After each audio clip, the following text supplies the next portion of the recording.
Hey guys, what's going on? Eats the RC is back with the little mini stuff again. As you may or may not know, I've got a soft spot for the 128 scale.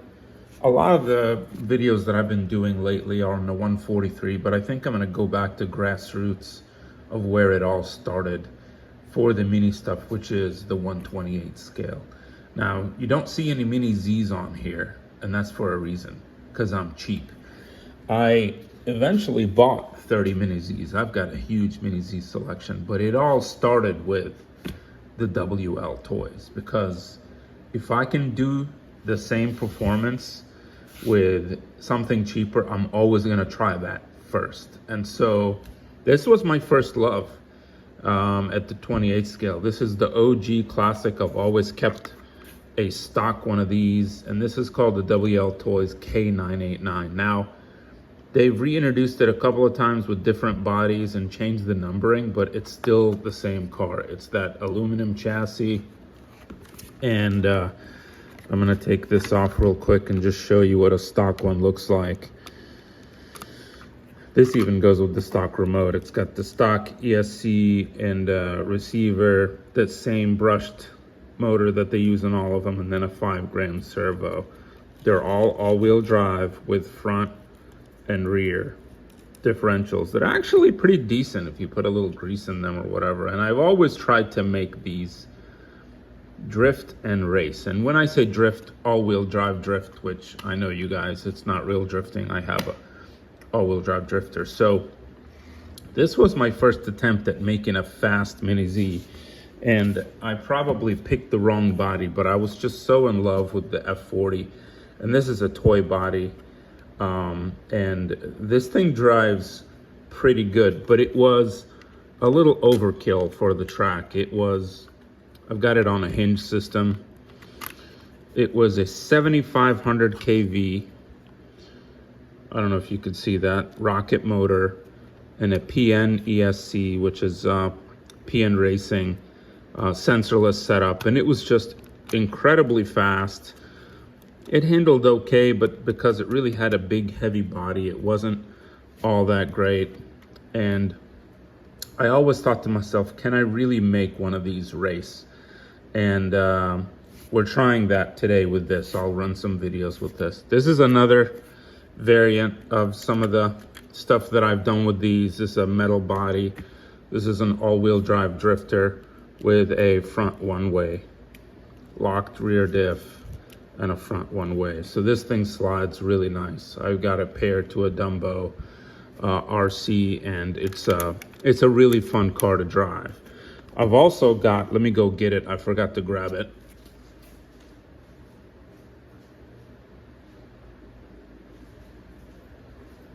I have a WLToys rear wheel drive drifter, but right now let's just focus on all-wheel drive drifting and racing.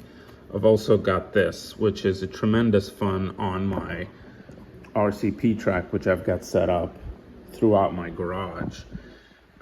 This is I think this is an LDRC body, or can't remember the brand. They came out with like a cheap all-wheel drive car that drove like crap, but the bodies were super cool, and you can get livery for them. So this was, I thought it was awesome. And this is just same thing, replaced ESC, Dumbo receiver, and then the rest is stock on the car. Some tuning on the suspension and tires, and this thing slides around the track on the drift track and on the RCP track. It's tremendous fun. But what we're here to discuss today is, can we make a stock chassis? See how it's stock. I'm gonna pull these off and show you that the car is fully stock. Stock ESC, stock everything. All I've done is put grease in the shocks, put the right type of tires and wheels. So I got some low profile wheels that are glued in the front, some grippy ones in the rear, and put a cool body on it. And I wanted to see if I can actually race it with a stock remote, because I know this drives pretty good, but it's got an aftermarket remote with all this tuning and brushless and all that. But This is like the cheap man's version, right? Let's keep everything stock, put whatever body you have available to you, and let's try to run it. So next clip, I'm gonna show you this thing running, and my impressions are, it's okay.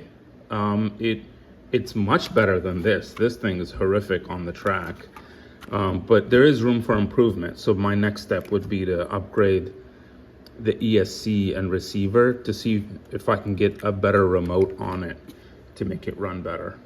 Okay, we'll be back in a minute. Okay, here we go. So just an abbreviated session on setup. I had to lower the front shocks. I can show you guys how I did that in another video. Actually, I may have done it. All you got to do is just punch 2 more lower holes in the shock tower to lower the front to do this. And now it's running without any preload clips in the front. I'm running a low profile tire from Kyosho. It's called the Kyosho Low Height Slick with some glue on the edge. I don't know if you can see that, just to kind of prevent traction rolling. The rear is a soft Nex 11 millimeter, so the front is narrower than the back because you want less grip in the front. These cars tend to be really darty when they turn in. What else have I done? Oh, the rear, I replaced the shock inserts. I put a little grease in them, and I put a smaller shock insert, a thinner shock insert, so that it has more softer travel. I still would like to get it softer in the back. It's a little bumpy, but let's just see how it runs. This right now will start out at like 50% throttle, and I'll do like 2 or 3 laps. I'll make some commentary because I can't comment while I drive, and then we'll go full out, and we'll show you what a relatively stock K989 from a chassis perspective can do. If you just really upgrade tires, the body, you could probably keep the original soft shell body, but you know, I wanted something a little bit prettier.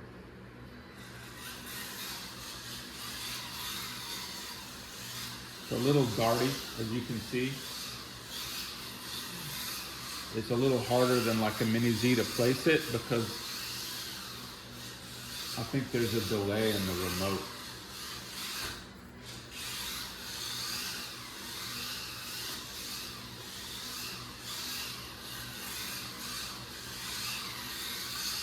Not bad. At half throttle is really manageable. I'd say this is a little, let me stop right there. So I'd say it's a little slower than, right now at half throttle, than a Mini Z with a 6-tooth pinion. So I'm gonna turn it up to about 70% throttle. Again, I'm using the El Cheapo remote. There's no dual rate on steering, which I would love. It's just got trim and throttle dual rate. But let's do about 65, 70%. I can't tell from the remote.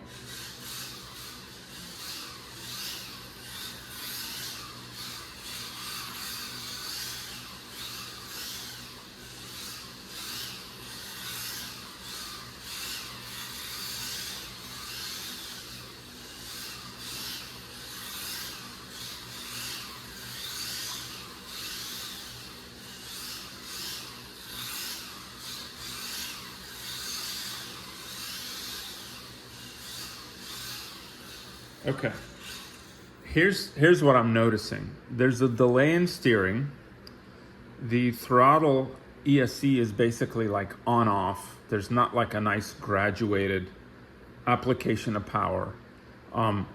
Unlike the Mini Z, it's just all or nothing when you give it the gas. With the Mini Z, it has like this nice like build up at speed. It's like the ESC doesn't give it full power. Maybe it gives it 50% and slowly over like half a second or a full second graduates the full power so that you have like control as you're coming out of turn. It's a really nice feature. But the biggest Achilles heel is really the remote and the receiver. I could tell there's a delay because I tell it to stop turning and it continues to turn, and it makes me want to run into the wall. Therefore, I have to get off the gas and readjust my course and go. Because with the Mini Z, as soon as I let go of the steering, I want it to go straight, it goes straight.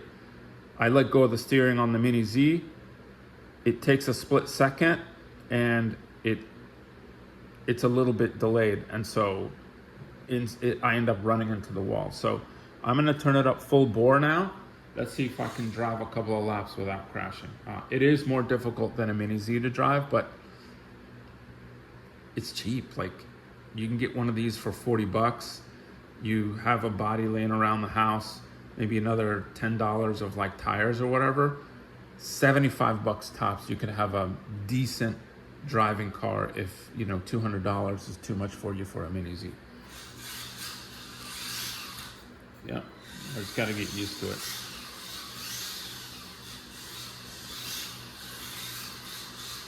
Most of the time I'm driving at like half throttle unless I'm in the back straight.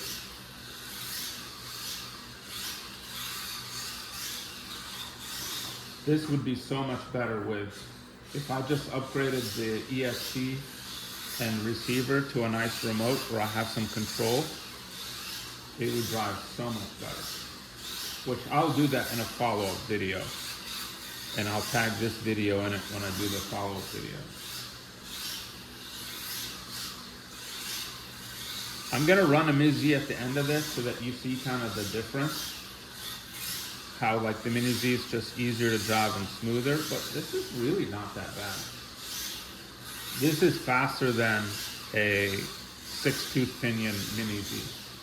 Probably more equal to like a black motor, because you get all the power right out of the turn.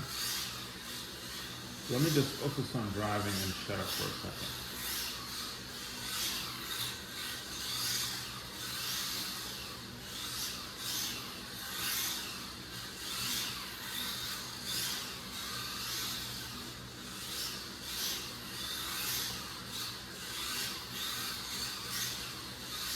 Once you get used to it, it's not bad. It's actually pretty fun. Definitely more challenging than a Mini Z.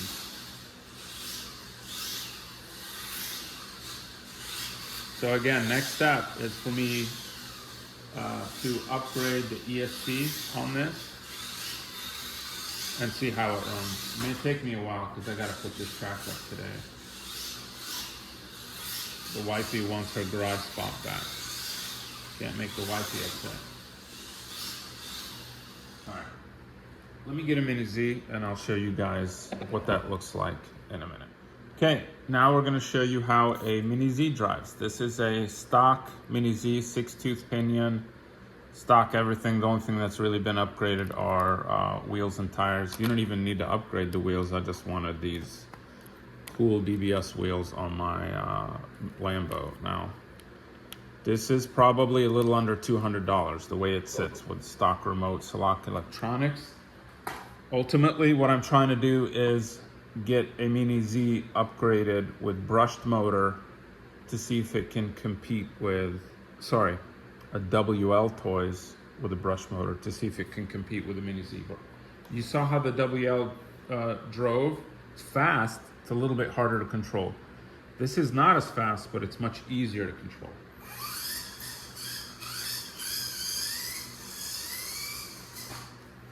Well,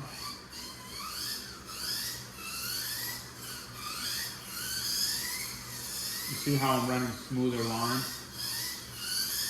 Because the electronics are better, especially the, I gotta fix the trim a little bit. It's drifting one way. The electronics are better, they're just more responsive. The FHSS protocol that Kyosho uses, which is also the same protocol in their high-end Noble transmitter, which a lot of the racers use in some of the race cars. It's all about, so it's about two things. The Mini Z has this gradual linear ESC. So whenever you give it full gas, it kind of like slowly ramps up the power, and then very precise control in the electronics, and very precise compared to the WL. If you step up to something like a Noble, which is I got most of my Mini Zs paired with, it's even better. You got much more control and fine motor control. But I'll run a couple more laps, and then next time you see me, I will have upgraded the WLToys with a better ESC and receiver and see if we can make it drive as smooth and as enjoyable as this. And you can see, I mean, this is not crazy fast. The WLToys is easily faster than this. The WLToys would have to be like at 70% throttle to be this speed.